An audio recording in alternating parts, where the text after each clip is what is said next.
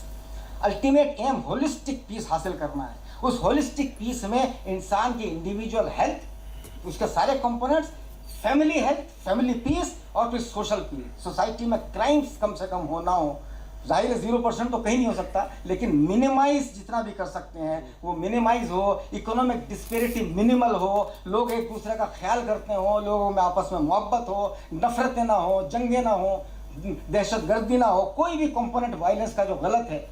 سوائے ان کے کہ جن کی اجازت خاص مخصوص وقت پر دی جاتی ہے، تو ان کے علاوہ باقی یہ کہ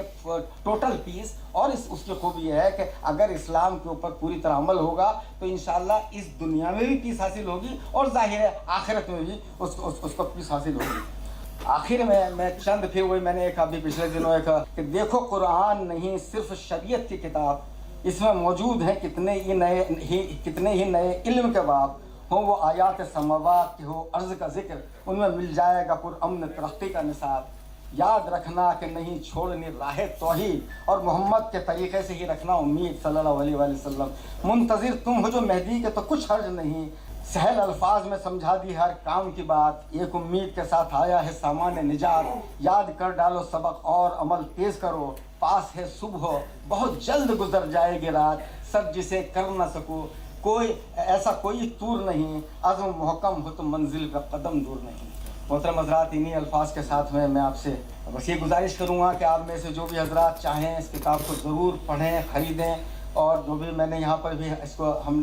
کرا رہے ہیں کم کنسیشن ریٹس پر، اور چونکہ اس میں آپ کو انشاءاللہ آپ کو محسوس ہوگا کہ آپ ایک نئی چیزیں بہت پڑھنے کو ملیں گی۔ اور میرے لیے خاص طور پر دعا کیجیے کہ اللہ تعالیٰ اگر مجھ سے کچھ اس میں غلطی ہو، ظاہر ہے میں انسان ہوں، یہ کتاب اللہ کی ہے، میں ایک انسان ہوں، اگر میں نے اس میں کچھ تفسیریں کی ہیں اس بات کے امکانات ہے کہ اس میں غلطیاں ہو گئی ہوں، اللہ مجھے اس کے لیے معاف کرے، اور آگے چل کر انشاءاللہ امید ہے کہ اس سے بھی بڑے کام میں نہیں اور لوگ کریں گے، جو ان تحقیقات کو جن کی طرف میں نے اشارہ کیا ان کو اور آگے بھی لے جانے کی ضرورت ہے، اور انشاءاللہ وہ ہوگی، اور ایسا وقت آئے گا انشاءاللہ کہ دنیا کے اندر وہ حقیقی نصاب ایک بار کم سے کم دیکھنے کو ضرور ملے گا جو اللہ تعالیٰ چاہتا ہے اس دنیا میں۔ وآخر دعوانا بسم اللہ الرحمن الرحیم، نحمدہ و نصلی علی رسولہ الکریم۔ محترم صدر اجلاس اور اس اہم کتاب کے فاضل مصنف ڈاکٹر جاوید جمیل صاحب، مہمانان خصوصی اور محترم سامعین، بھائیوں اور بہنوں،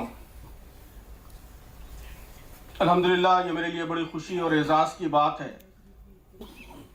کہ اس باوقار تقریب میں جس میں ڈاکٹر جاوید جمیل صاحب کی ایک بڑی اہم اور گراں قدر تصنیف کا اجرا ہو رہا ہے، اس میں مجھے شرکت کی سعادت حاصل ہو رہی ہے۔ سب سے پہلے میں ڈاکٹر صاحب کی خدمت میں دل کی گہرائیوں سے مبارکباد پیش کرتا ہوں۔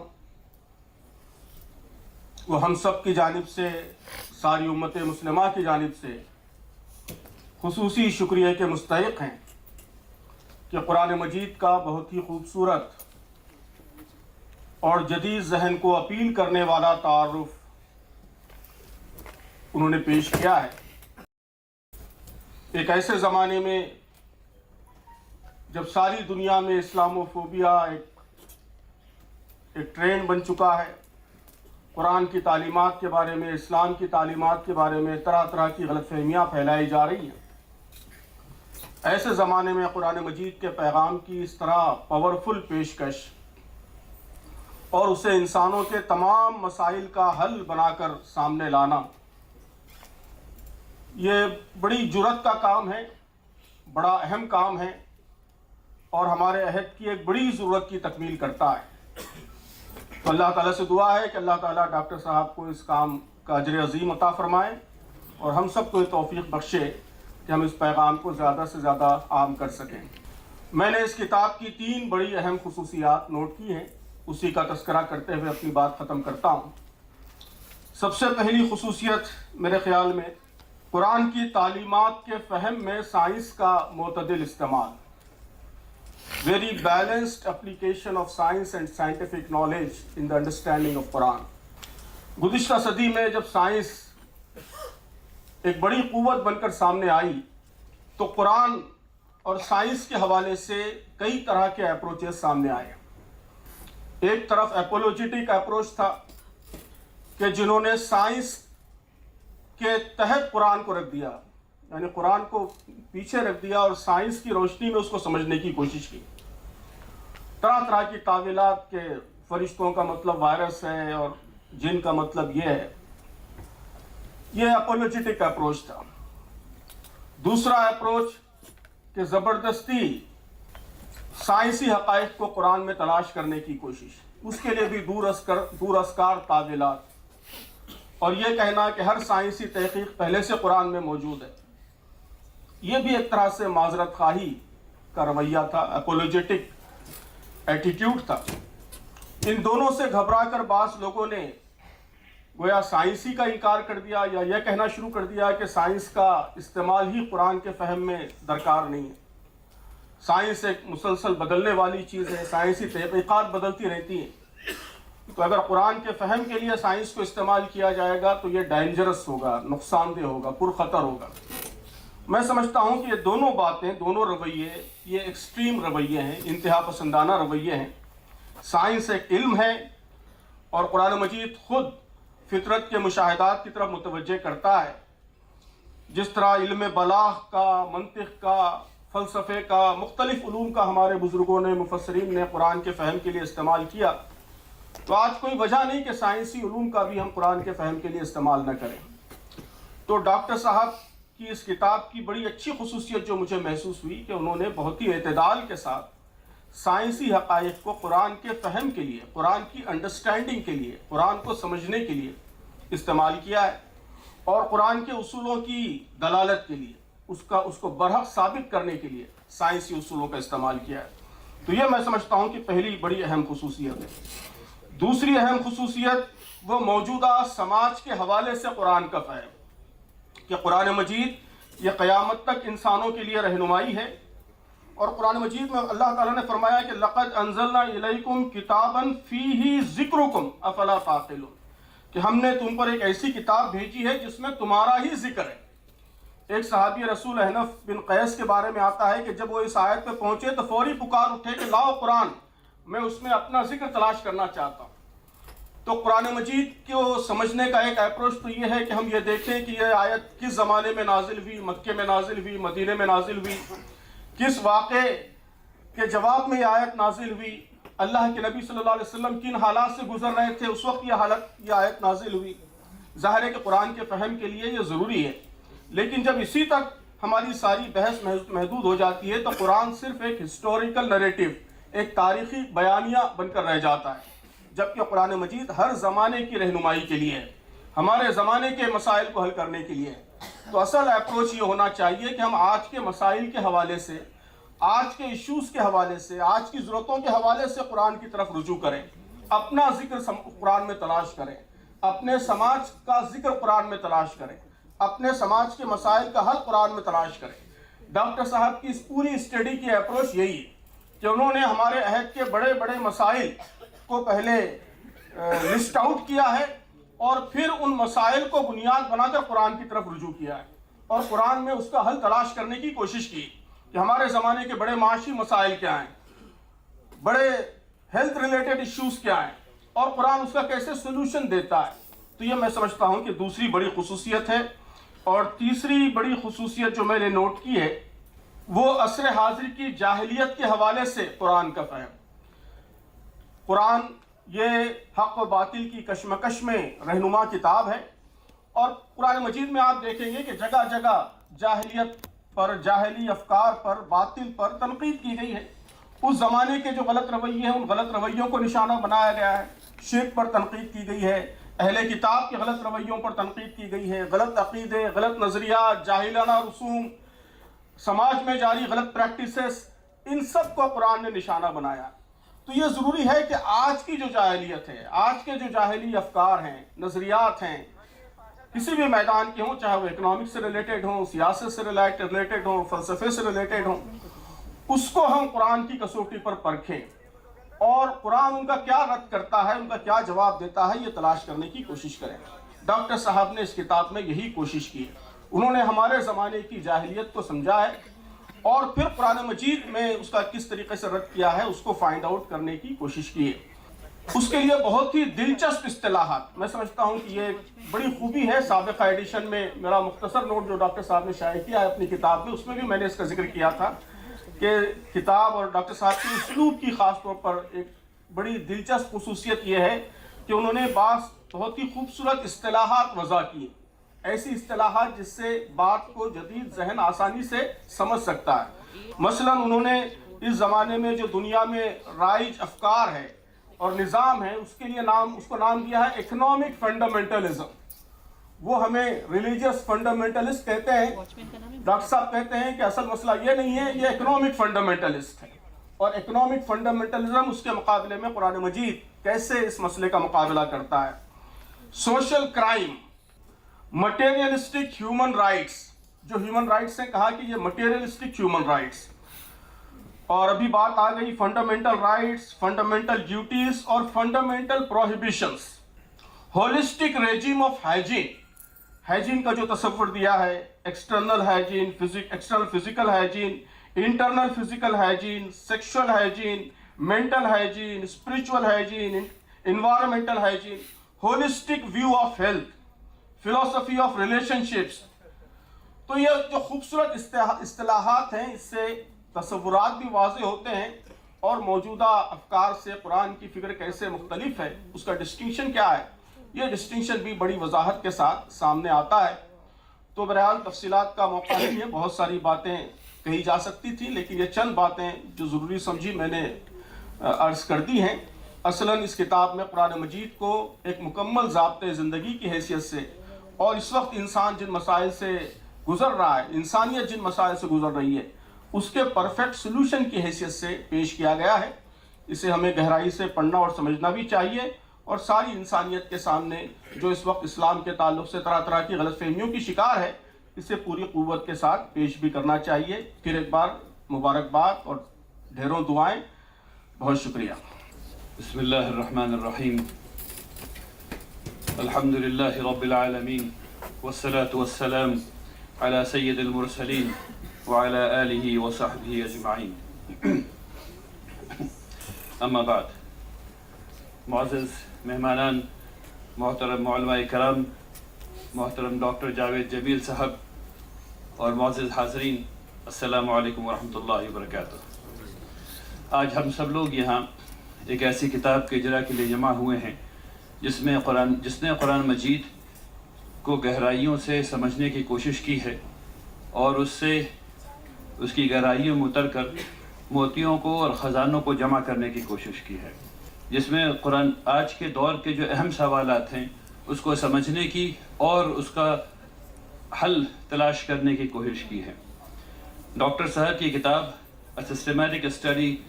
of the Holy Quran صرف ایک حاصل مطالعہ نہیں ہے، بلکہ ایک ایسا سفر ہے جو ہمیں قرآن کو زندہ اور جاوید رہنمائی کے طور پر دیکھنے کی دعوت دیتا ہے